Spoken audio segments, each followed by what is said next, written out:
ravi de vous retrouver aujourd'hui pour une nouvelle vidéo et à la veille de l'Euro qui va débuter demain en Allemagne avec ce match d'ouverture entre l'Allemagne et l'Écosse, eh bien j'ai décidé de vous livrer mes 5 pronos risqués en vue de l'Euro 2024. Le but c'est évidemment de prendre des risques, ça n'est pas d'enfoncer des portes ouvertes. Je pourrais venir et vous dire la France va gagner l'Euro et Mbappé sera meilleur buteur, tout le monde serait d'accord avec moi, mais ça ne constituerait pas du tout un risque. Le but c'est vraiment d'essayer d'avoir des hommes populaires opinion, d'avoir des avis un peu risqués sans pour autant tomber dans les avis incohérents qui sont simplement là pour faire des vues. Je ne suis pas là pour faire parler, etc. J'essaie vraiment d'avoir des arguments fondés, j'essaie vraiment d'être cohérent dans ce que je dis tout en prenant un peu de risque évidemment. Donc le tout c'est de trouver un certain équilibre. Mais voilà, je vais vous donner un peu mes 5 pronos risqués en vue de l'Euro tout en argumentant évidemment. Ceux qui me suivent savent à quel point j'aime argumenter, j'aime vraiment être cohérent dans ce que je dis. Donc voilà, on est parti pour mes 5 pronos risqués en vue de l'Euro. J'ai décidé de classer ça par ordre croissant. On va commencer par mon premier prono. Selon moi, l'Allemagne va remporter l'Euro 2024 et vous allez voir qu'en fait, ça n'est pas enfoncer une porte ouverte que de dire que l'Allemagne va remporter l'Euro parce que ça n'est pas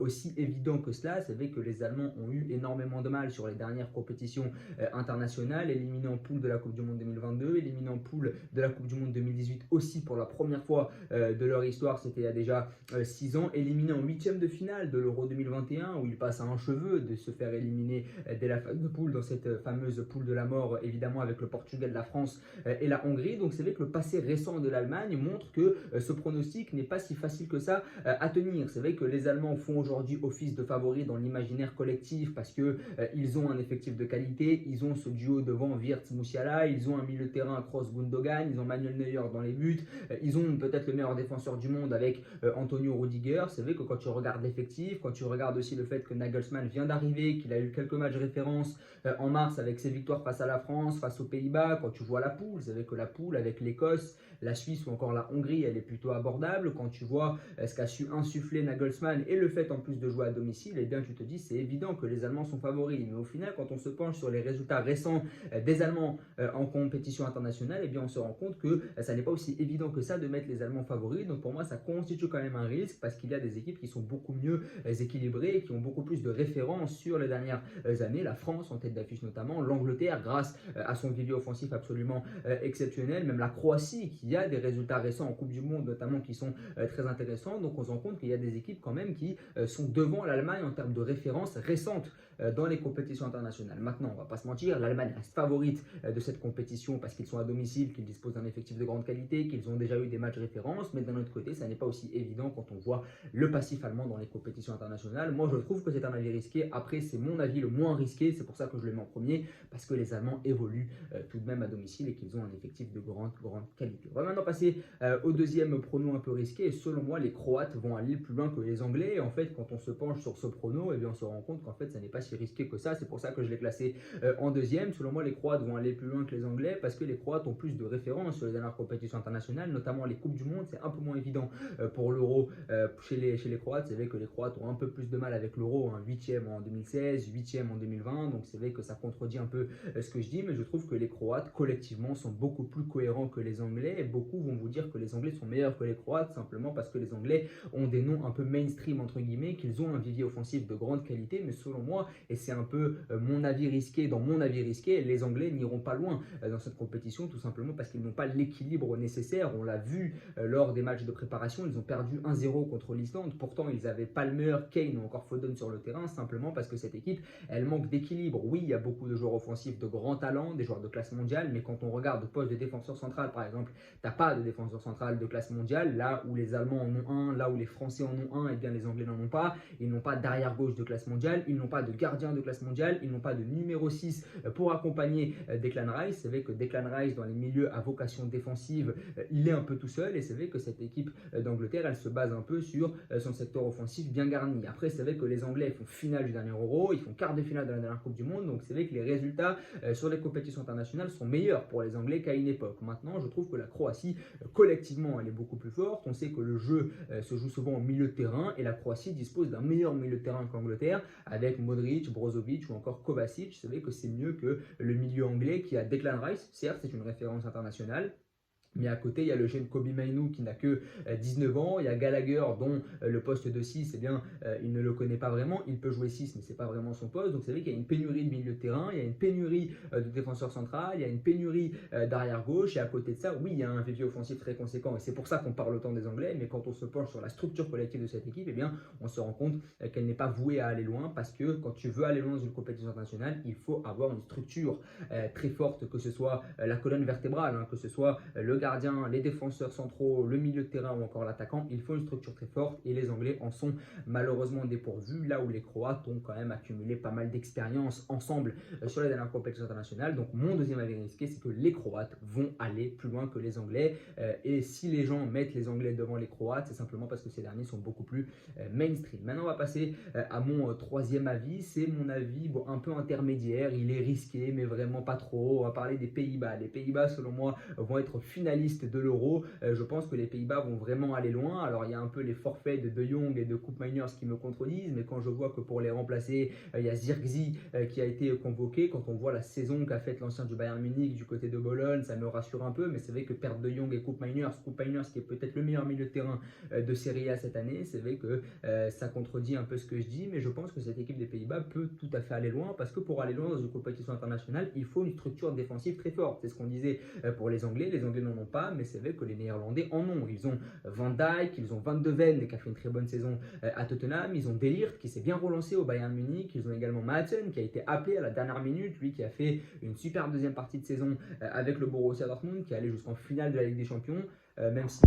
même si la finale de la Ligue des Champions n'a pas été fructueuse pour lui, eh bien, il a quand même fait un super parcours, Maaten. Donc c'est vrai qu'ils ont les individualités défensives pour vraiment créer une vraie assise et essayer d'aller loin en se montrant solide. Devant, ça bégaye un peu plus. C'est vrai que les Anglais ont un vivier offensif énorme et une défense un peu faible. Eh bien, les Pays-Bas, c'est un peu l'inverse. C'est vrai qu'offensivement, ça patauge un peu. Mais il ne faut pas oublier que cette équipe des Pays-Bas, c'est l'équipe qui a posé le plus de problèmes à l'Argentine lors de la Coupe du Monde 2022, hein, en les amenant jusqu'au tir au but. La France, elle, en finale, avait été malmenée par les Argentins. Ils ont dû compter sur un miracle de Kylian Mbappé.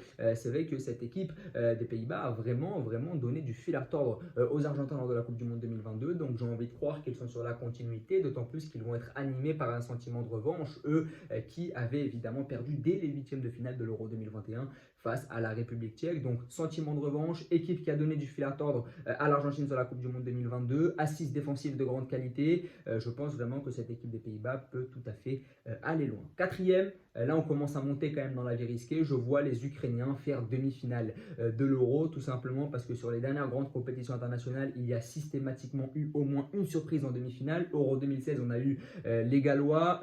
Euro 2020, on a eu évidemment les Danois. Coupe du Monde 2022, on a eu les Marocains. Donc c'est vrai qu'à chaque fois, sur les dernières grandes compétitions internationales, on a systématiquement eu une surprise dans le dernier carré. C'est jamais 4 mastodontes qui sont dans le dernier carré, parce qu'aujourd'hui ça fonctionne par tableau. Donc forcément les gros sont peut-être plus à même de se rencontrer avant. Il y a des gros qui peuvent finir deuxième de poule, qui peuvent même finir troisième et monter en puissance au fur et à mesure de la compétition. Donc ça libère le champ pour certaines petites équipes et je vois vraiment les Ukrainiens aller loin. Raison 1, c'est l'effectif. Ils ont un effectif de qualité avec évidemment une base très forte de joueurs évoluant au Shakhtar. Je pense à Matvienko, je pense à Soudakov au milieu de terrain qui a beaucoup de qualité, qui est très jeune. Donc c'est vrai qu'ils ont cette structure très forte du Shakhtar et on sait que le Shakhtar Donetsk c'est quand même une équipe qui a l'habitude d'aller titiller les gros en Ligue des Champions. Ils ont une tradition forte de joueurs de qualité, le Shakhtar. Ils ont aussi le côté made in Premier League avec Zinchenko, Mudryk. Je pense que ça peut être vraiment intéressant. Des joueurs qui évoluent quand même à Arsenal ou encore à Chelsea, qui sortent d'une saison compliquée sur le plan individuel, mais qui pourraient parfaitement se relancer à l'Euro. Ils ont aussi un sélectionneur, Rebrov, qui est une légende de la sélection ukrainienne. Donc forcément, le discours peut passer d'une meilleure manière. On ne peut pas éluder le contexte géopolitique aussi. C'est la première compétition internationale depuis que l'Ukraine est rentrée en guerre. Donc ça, forcément, ça va peut-être galvaniser le fait que l'Ukraine ait vécu des moments compliqués ces dernières années, bien sûr, donc le contexte géopolitique n'est pas à éluder, ça peut clairement galvaniser, donc là aussi il ne faudra pas l'oublier, cet irrationnel qu'il peut y avoir, et puis des joueurs de grande qualité, Zinchenko, Mudryk, le duo gagnant de Gérone, Dobvik et Tsigankov, Lunin dans les buts, qui a fait une saison exceptionnelle en Ligue des Champions avec le Real Madrid. Donc j'ai envie de croire dans cette équipe de l'Ukraine en me disant que de toute façon dans les grandes compétitions internationales, il y a systématiquement eu une surprise, et en plus la poule de l'Ukraine est vraiment abordable avec la Slovaquie, la Roumanie et une Belgique Belgique, qui est sorti en poule de la Coupe du Monde 2022 et qui est dans une lente reconstruction. Donc je pense que les Ukrainiens ont tout à fait les capacités de sortir premier de cette phase de poule. Et puis derrière, tu n'as plus que 4 matchs à jouer entre guillemets. Et là, évidemment, c'est possible pour tout le monde à partir du moment où tu accèdes au huitième de finale. On va maintenant passer à mon prono, mon cinquième prono, mon prono le plus risqué. Évidemment, c'est la France troisième de son groupe. Je ne vois pas la France vraiment performante dans cet Euro. Alors oui, la France est évidemment favorite de la compétition. C'est mon pays, donc j'ai envie que la France aille très loin. Mais j'ai un parfum un peu étrange. J'ai pas vraiment d'argument pour dire pourquoi la France va finir troisième, si ce n'est peut-être que sur l'année 2024, on a été absolument catastrophique. On a pris une danse contre les Allemands en mars. Cette préparation n'a pas du tout été fructueuse avec un nul 0-0 face au Canada, un 3-0 face au faible Luxembourg qui s'est vraiment dessiné sur les dernières minutes. Il n'y a pas vraiment de ligne directrice dans le jeu, mais c'est comme ça. Avec Deschamps, on n'a jamais été vraiment bon en amical. On n'a jamais vraiment été très protagoniste dans le jeu. Donc peut-être que Deschamps va réussir à s'en sortir avec sa chance habituelle, d'autant plus que chez nos concurrents, eh bien, il y a un peu une pénurie de blessés. Lewandowski s'est blessé avec la Pologne.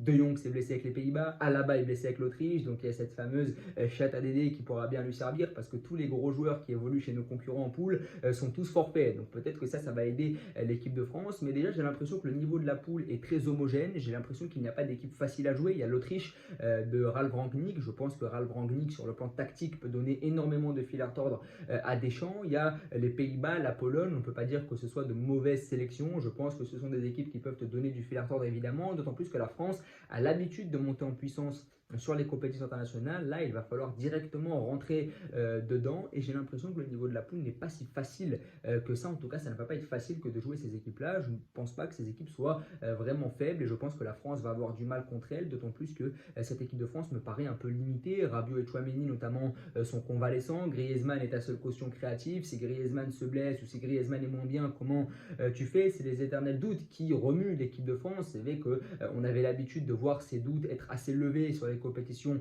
internationales, sur les récentes compétitions internationales, mais ce sont toujours les mêmes doutes qui reviennent et peut-être qu'à un moment donné, la chance de Deschamps va le lâcher. Ça pourrait bien être cet été du côté de l'Allemagne parce que ça fait quand même des années que ça dure, cette fameuse chance, ce fameux pragmatisme, et peut-être qu'à un moment donné, ça va te lâcher et peut-être que ça va te lâcher cette année. En tout cas, moi, c'est mon prono le plus risqué. Je vois la France finir troisième de son groupe. Maintenant, ça reste évidemment à voir. Pour vous dire la vérité, je n'y crois pas vraiment, en tout cas, j'y crois partiellement. Je vais dire France troisième à 65% dans mon esprit, mais j'ai du mal vraiment à y croire dans les faits. Maintenant, on verra bien, ça reste un prono très risqué. J'ai pas vraiment d'argument exceptionnel à vous livrer parce que ça reste quand même un avis risqué, mais je le donne parce que c'est une sensation que j'ai évidemment. N'hésitez pas en tout cas à vous abonner, à liker et à partager. Merci à tous.